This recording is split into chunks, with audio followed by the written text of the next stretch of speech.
You are listening to In Conversation with Jennie and Mark. Well, hello, I'm Reverend Mark Adams from St Margaret's Church, Barking. And I'm Reverend Jennie Adams from Holy Trinity, Prince Consort Road in South Kensington. And this is In Conversation with Jennie and Mark. Welcome. That's us. So, Mothering Sunday has happened. How was Mothering Sunday for you, Jennie? It passed very well, really. We had Bishop Sarah, Bishop of London, visiting us. Yeah, there were quite a few people in the congregation. They all turn out to have a look at the bishop, don't they? But the service went well, smoothly. She preached well, being the bishop. Well, of course. Yeah. Did she preach on Mothering Sunday, as it were? I mean, she preached on Mothering Sunday, but there was a nod to Mothering Sunday. We don't do it much. We do more Lent for, but there was. Well, Mothering Sunday completely took over St Margaret's, I have to say. We did have a great time. We had a lovely turnout of people.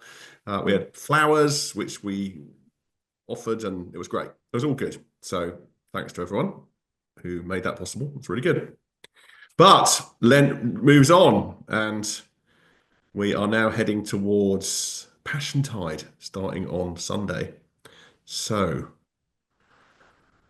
what have you got going on for that? We have a BCP Eucharist service. Excellent. We don't like to mix it up. It's the first Sunday of the month, so we got two all ages in a row. So it's going to be interesting. Not the easiest passage to do for all age, I think, but we'll see what my colleague Father Lee makes of it. What, this one? Oh yeah, I could do all. You think you could do one for all age? Okay. Okay, well, let's get into it. So it's John 12, 1-8.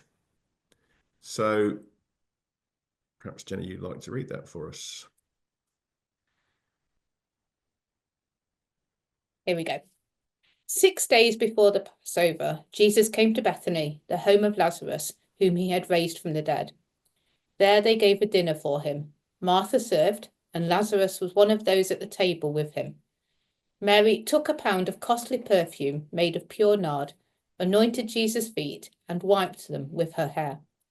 The house was filled with the fragrance of the perfume. But Judas Iscariot, one of his disciples, the one who was about to betray him, said, "Why was this perfume not sold for 300 denarii and the money given to the poor?" He said this not because he cared about the poor, but because he was a thief. He kept the common purse and used to steal what was put into it. Jesus said, "Leave her alone. She bought it so that she might keep it for the day of my burial. You always have the poor with you, but you do not always have me."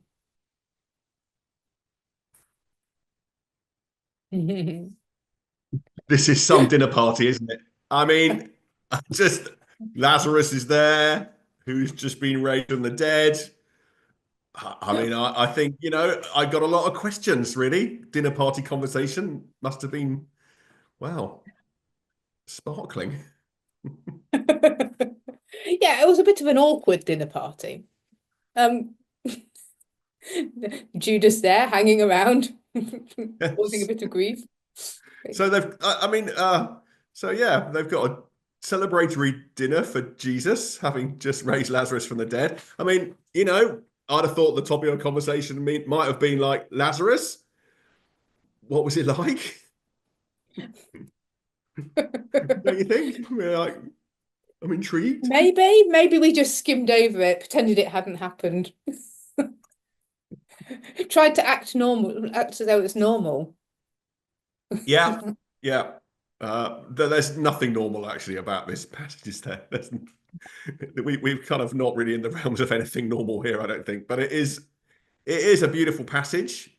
It's an amazing passage. It's one that's common to, I think, all of the Gospels, although this is the only one, someone might correct me, but I think this is the only one where Mary is named as the one who does the anointing. I think in the others, the woman is unnamed.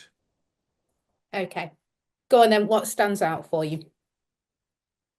Well, apart from the fact that firstly, it's a very interesting dinner party and it must have been a fascinating group dynamics going on.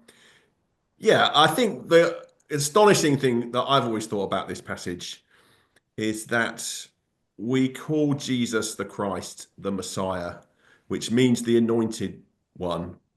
And Jesus is anointed in many different ways through his ministry, but this is actually where he is anointed. I think that's what I think about this. It's just this extraordinary thing, and it's done in such a way which is scandalous. Really, it's scandalous. Well, if you were at a dinner party and a woman came in and started breaking It's perfume over someone's feet and mopping it up with her hair, I think we would be fairly scandalized by that.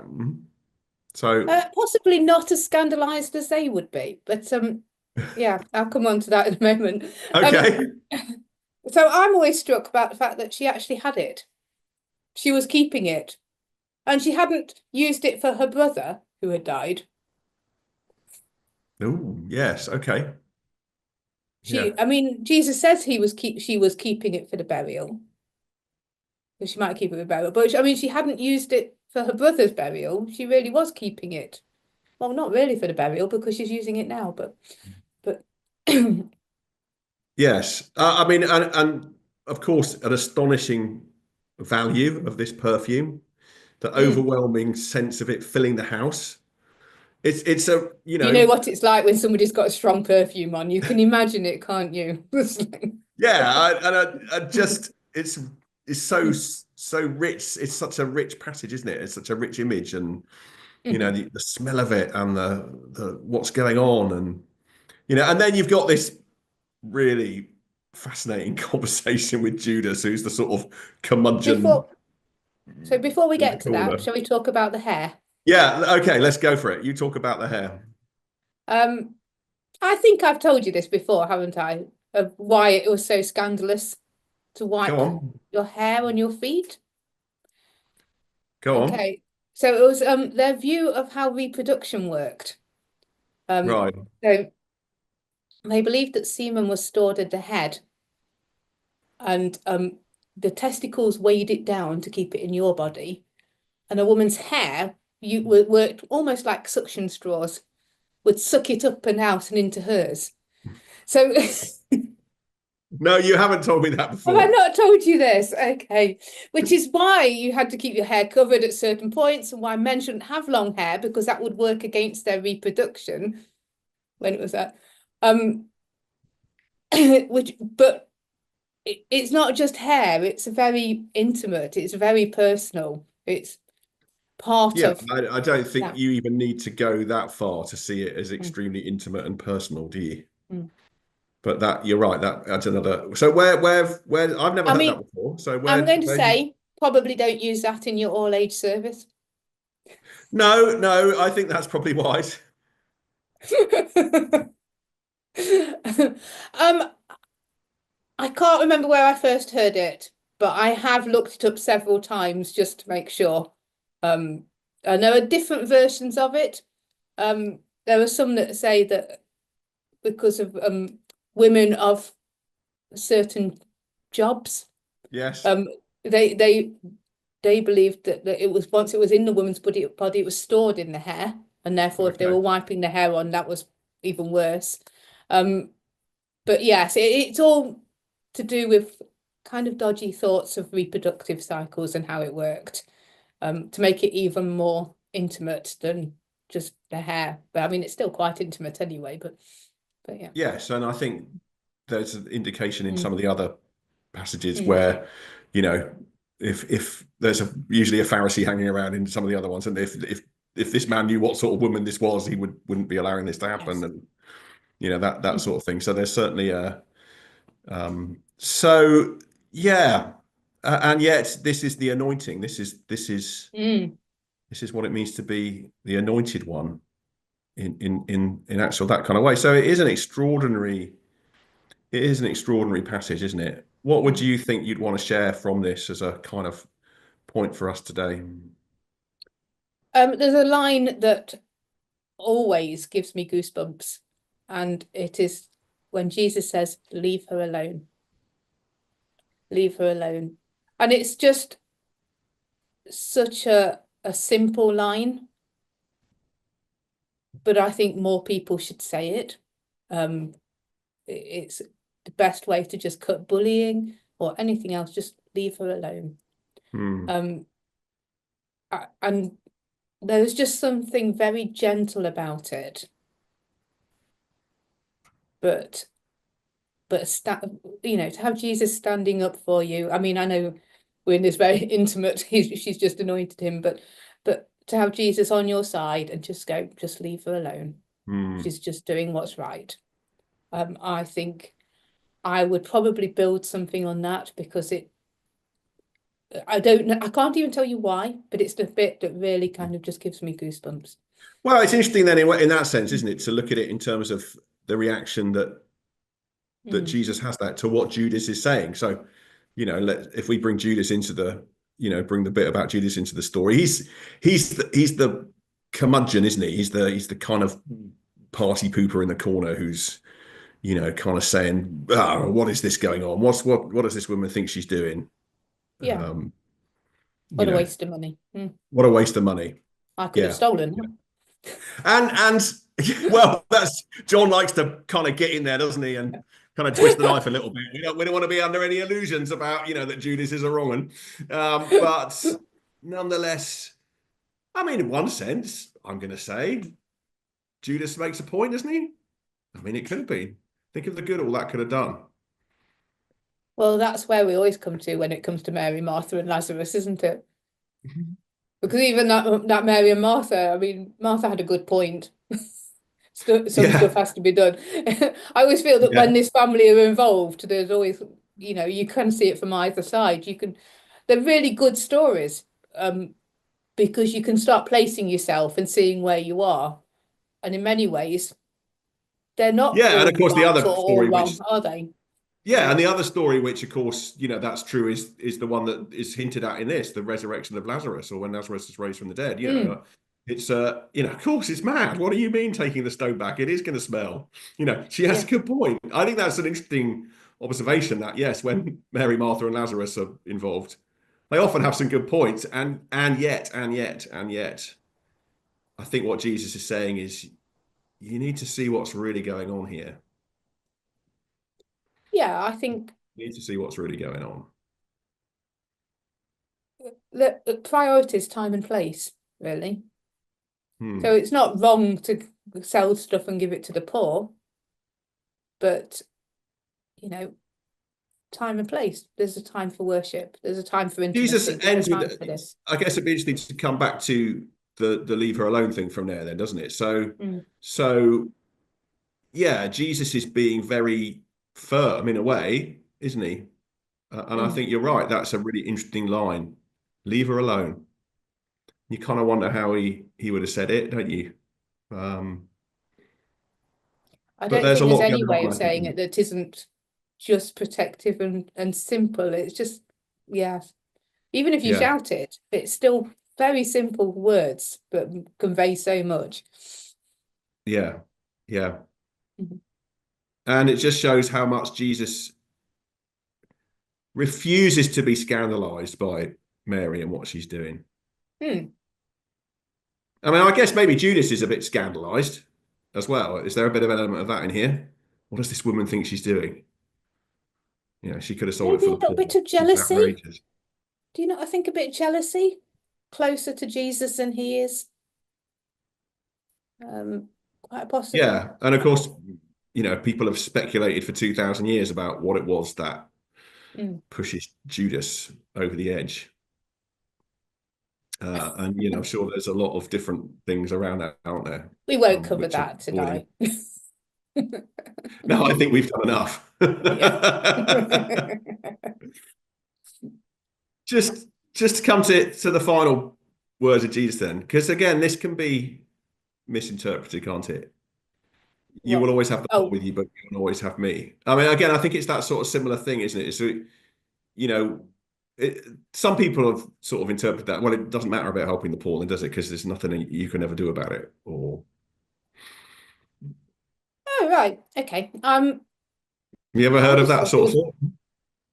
Well, I just thought it was obvious. I mean, 2,000 years later, we've still got the poor. I mean, I just thought, yeah, I mean, there are always going to be rich and poor. It doesn't, Hmm. I didn't feel that we were aiming to eradicate really completely. We were just aiming to help and try and even stuff out.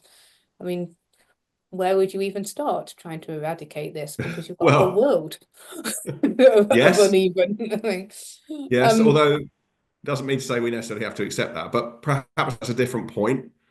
I think the point here is that this worship of Jesus is so overwhelming, isn't it? And the route perhaps to making a more just, equal society is through following Christ. So, there's that kind of sense of it, isn't there? That it's not all just about being utilitarian, I think that says to me. Yeah, I hear it in the same way as the Mary and Martha story, really. In as much as there's always stuff to be done, there's always poor to help, but we should take time out to worship. Mary had chosen to sit and worship, and there's a time to do that. Mary had worshipped here. There's a time to do it. And she seems to know the time. She picks her moments, really.